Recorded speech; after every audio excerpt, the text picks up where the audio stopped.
बंधन कच्चे धागों का, कोयल मेरे अंगना बोली, घर आई खुशियों की टोली। बाबा से मांगा था मैंने भैया कोई बोले, मेरे संग वो खेले कूदे बाहों में झूला झूले। आ गई लाडली मेरी परियों जैसी बहना, सारे रिश्तों में लागे ये रिश्ता लाखों का।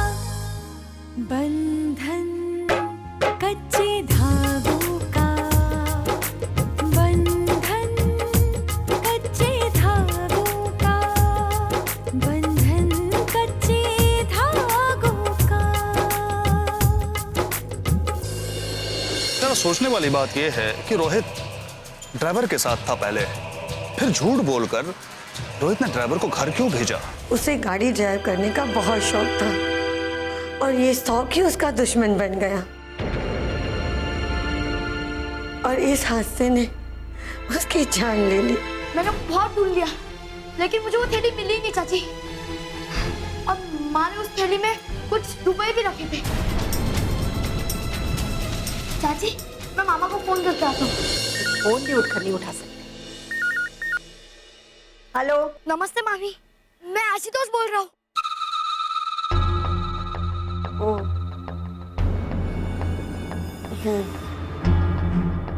बोलो आशुतोष, क्या काम है? मामी मामा को फोन दीजिए ना। वो ना घर पर नहीं है। तुमको जो भी बात करनी है हमसे करो, बोलो।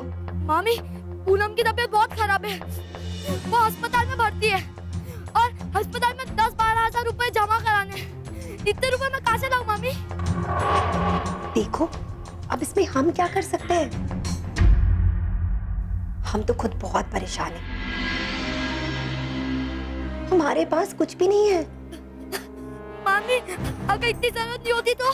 अब देखो, तुम्हारे मामा जी की तबीयत खराब हो गई थी, फिर हमारी तबीयत खराब हो गई और बच्चों की भी, तो हमें तो खुद कर्जा लेना पड़ा। अब हम बहुत परेशान हैं, तुम्हारी मदद नहीं कर पाएंगे।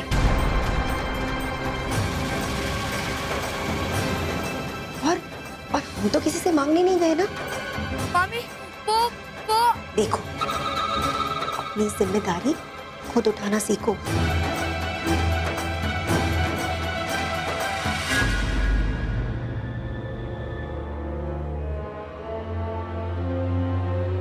अब आइंदा यहाँ फोन मत करना, कभी नहीं, समझे?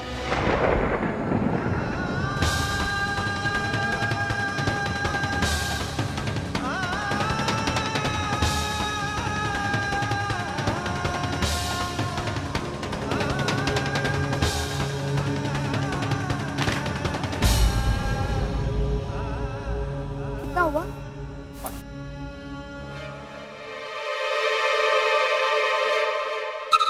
अरे भाई, किसका फोन था? Wrong number. Wrong number? कब से बात कर रही थी और कह रही हो कि रॉन्ग नंबर? तो किसी कंपनी वंपनी का होगा, कट कट कर आवाज आ रही थी, कुछ सुनाई भी नहीं दिया। ठीक है, रॉन्ग नंबर तो रॉन्ग नंबर। अच्छा ये बताओ, कुछ खाने के लिए बनाई हो? वो अपना छोटू है ना, जिद कर रहा था, खीर खानी थी उसे, तो खीर पूरी बनाए हैं। बैठिए, लाते हैं। ठीक, जरा जल्दी, भूख लगी है। पता नहीं किसका।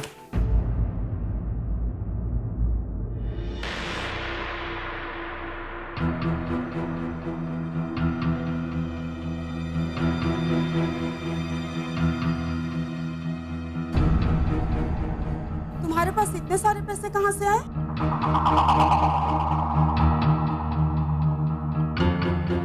वो किसी ने दिए हैं। अरे तुम्हें कोई 50 रुपया तो देने वाला है ही नहीं, फिर इतने सारे रुपए?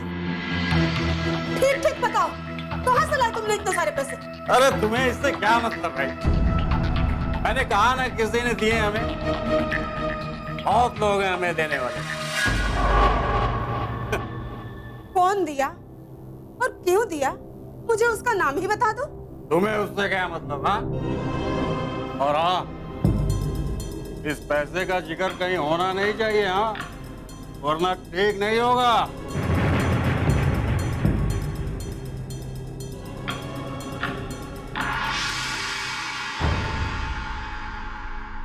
कौन दिया होगा इतना सारा पैसा? और कोई क्यों दिया होगा?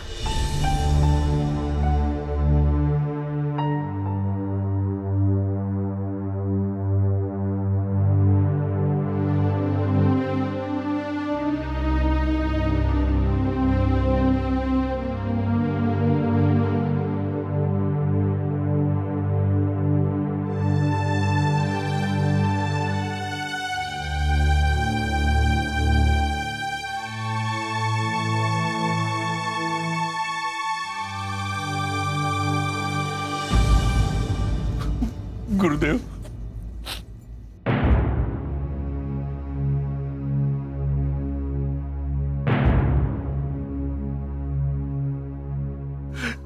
ये सब क्या हो गया गुरुदेव?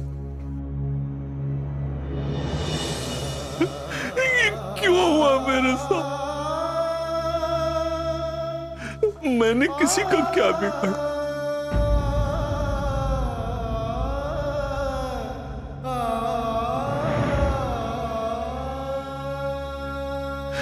मैंने तो आज तक किसी का दिल नहीं दुखाया गुरुदेव, तो फिर मुझे किस पाप की सजा मिली है? किसी भी मानव के लिए इस बात को समझ पाना बहुत ही कठिन होता है यशवंत।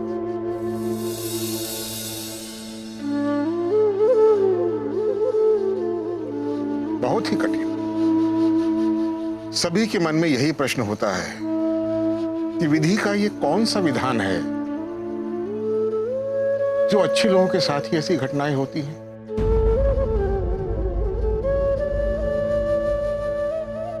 जबकि कई बार यह भी देखा जाता है कि जो बुरे कर्मों में लिप्त होते हैं वो खुशहाल होते हैं।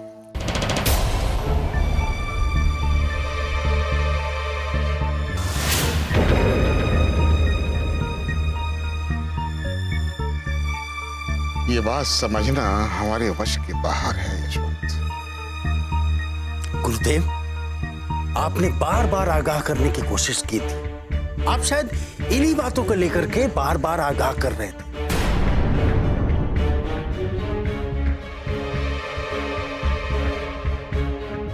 लेकिन मेरी समझ में यह नहीं आता गुरुदेव कि भाई जी के साथ ऐसा क्यों हुआ।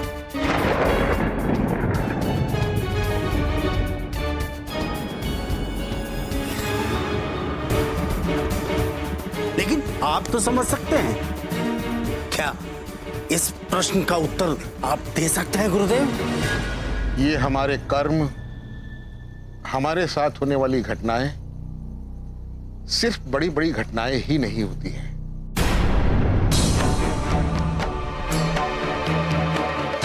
हमारे साथ होने वाली हर छोटी बड़ी घटना हमारे प्रारब्ध से जुड़ी है।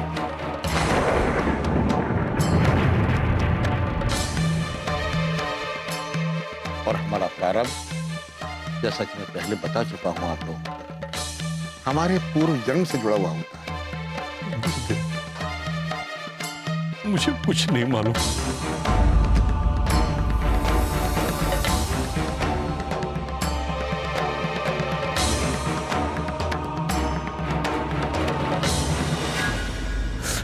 वो चला गया, अब तो मुझे भगवान के ऊपर से भरोसा ही उठ गया। अगर ये सब प्रारब्ध है और पूर्व जन्म से जुड़ा है, तो फिर ये पूजा पाठ, ईश्वर भक्ति, इन सब का क्या मतलब है गुरुदेव?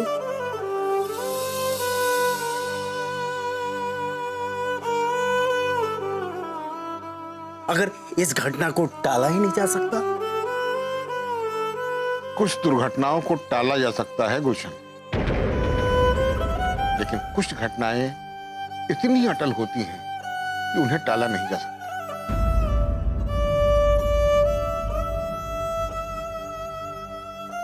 और इसीलिए कहते हैं कि होनी होकर रहती है। अब आगे क्या गुरुदेव? भाई जी और भाभी की दुनिया वीरान हो चुकी है।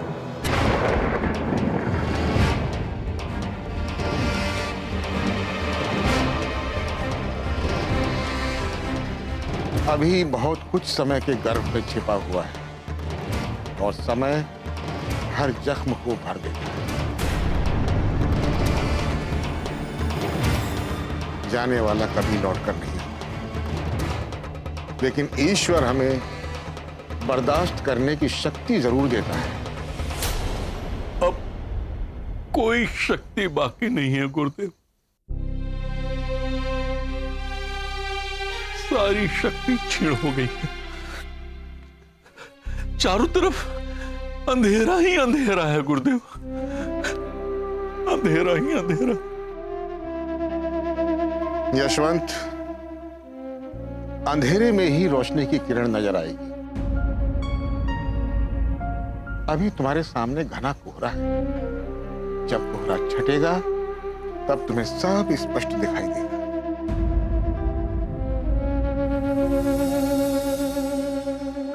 और विधि का विधान भी समझ में आएगा।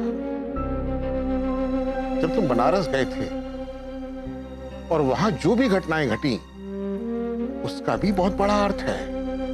कैसा अर्थ गुरुदेव? बनारस में जो घटनाएं घटी उन्हें स्मरण कीजिएगा और सोचिएगा कि कहीं उन घटनाओं का संबंध तुम्हारे सपनों से तो नहीं।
मैं समझा नहीं गुरुदेव। समझना तो आपको ही है यशवंत। अच्छी तरह सोचिएगा, स्मरण करने की कोशिश कीजिएगा, तो कदाचित इन दोनों घटनाओं में क्या संबंध है ये तुम्हें समझ में आ जाएगा।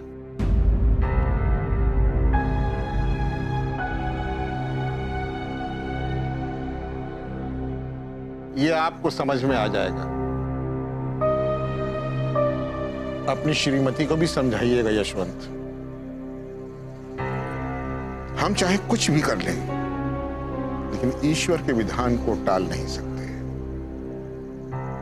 जाने वाला कभी लौटकर नहीं आता और हमें इसे विधि का विधान मानकर स्वीकार करना ही पड़ता है।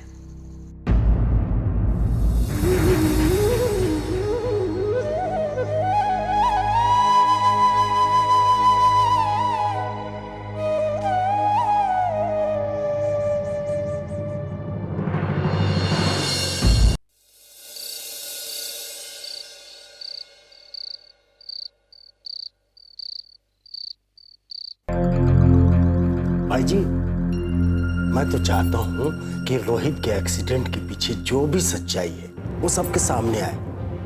लेकिन आपने तो ये पुलिस वालों को यहां तक कह दिया कि कोई सख्ती ना करे।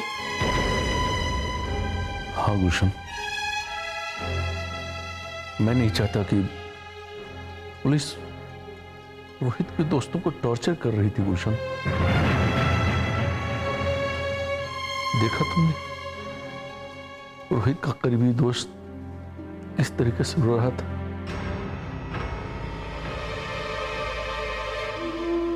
नहीं, मैं नहीं चाहता कि मेरे बेटे की खातिर उसके दोस्तों को पुलिस टॉर्चर करे।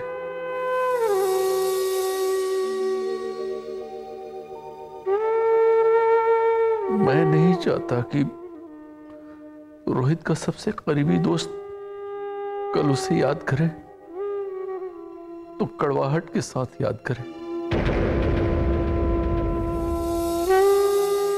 इस तरीके से अंधेरे में हाथ पांव मार के पुलिस किसी नतीजे पे नहीं पहुंच सकती है। गुलशन जिया जी, मुझे लगता है कि इस हादसे के पीछे जरूर किसी न किसी का हाथ है, इसलिए इसकी छानबीन तो होनी ही चाहिए। पुलिस तो अभी तक छानबीन कर ही रही है, लेकिन अभी पुलिस के पास कहने के लिए कुछ भी नहीं है। छानबीन के नाम पे पुलिस रोहित के दोस्तों को हिरासत में लेके केवल पूछताछ कर रही है। और मुझे नहीं लगता है जीवनलाल कि रोहित का कोई दुश्मन भी था। आप ठीक कहते हैं भाई जी। ये तो मैं भी जानता हूं कि रोहित के सारे दोस्त रोहित को कितना मानते थे। मैं नहीं चाहता कि रोहित के दोस्तों के दिल में उसके प्रति नफरत और कड़वाहट पैदा हो। महज एक शक की वजह कर उन्हें टॉर्चर किया जाए इस कदर, ये मैं नहीं चाहता, और इसलिए मैंने पुलिस को मना किया। आपको क्या लगता है जिया जी? मैंने किसी का कुछ नहीं बिगाड़ा है जीवनलाल, और मेरे बेटे रोहित के भी कोई दुश्मन नहीं थे। मुझे लगता है कि रोहित कार रेस में हिस्सा लेना चाहता था। उसने ड्राइवर को वापस भेज दिया और खुद ड्राइव करने निकल गया। मैं तो बस इतना ही जानता हूं कि ये होनी थी, होके रह गई।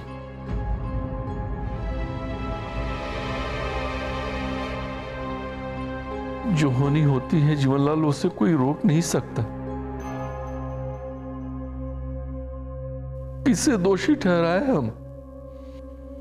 अपनी बदनसीबी के सिवा हम किसी को दोषी नहीं ठहरा सकते। भैया, बेला को समझाइए ना, ये भाभी को समझाए। क्या बात है दीपिका? भैया, भाभी ने सुबह से कुछ भी मुंह में नहीं डाला है, ऐसे भूखे प्यासे कब तक रहेगी? इस तरह तो उनकी भी तबीयत बिगड़ जाएगी।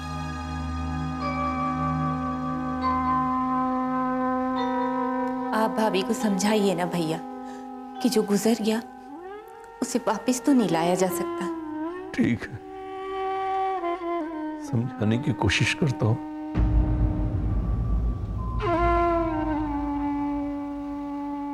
लेकिन यह भी तो सच है ना दीपिका कि एक बार भगवान को समझाया जा सकता है, लेकिन मां के दिल को समझाना बहुत मुश्किल है।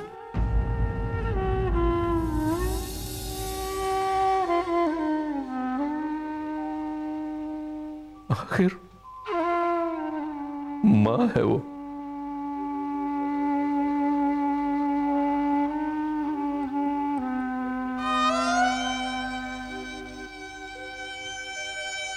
मां के लिए बेटा उसके जिगर का टुकड़ा होता।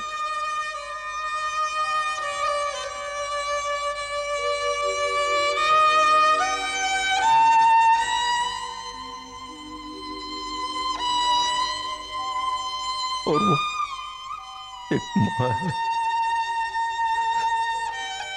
सिर्फ मां।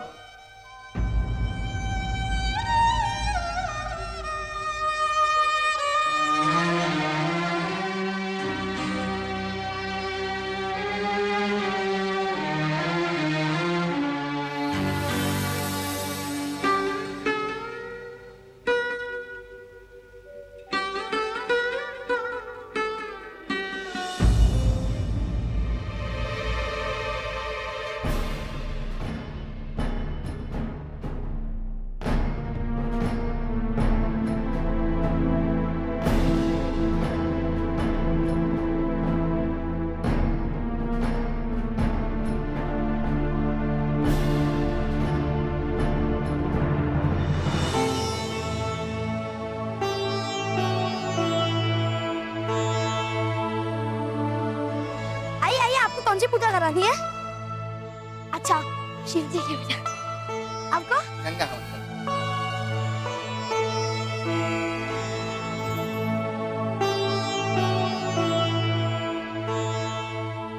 मैं बहुत अच्छी पूजा करता हूँ। आपको जो भी पूजा करानी है ना, बोल दीजिए।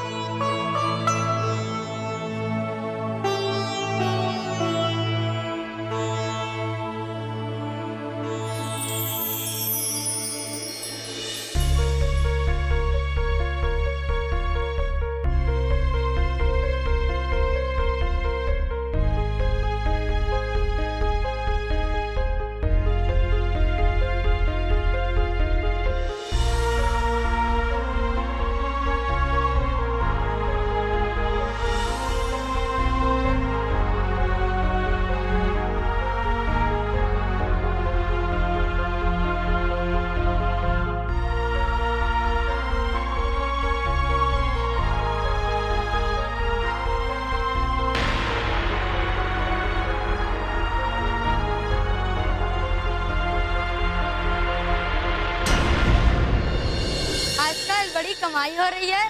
बड़ी यजमानी कर रहे हो तुम आजकल। और ऐसी यजमानी कि मेरे बाबूजी की यजमानी तोड़ ली है। देखो, ये मुझे अपनी बहन पूनम के लिए पैसे जमा करने हैं। इसलिए मैं भाग भाग कर सारे यजमान को पकड़ता हूँ। एक बार मेरी बहन अच्छे से ठीक होकर वापस आ जाए ना, तो मैं ये काम करना छोड़ दूंगा। और पैसे कहाँ हैं? कौन से पैसे? वही जो तूने कमाए हैं। चलो दो। चल निकाल दे।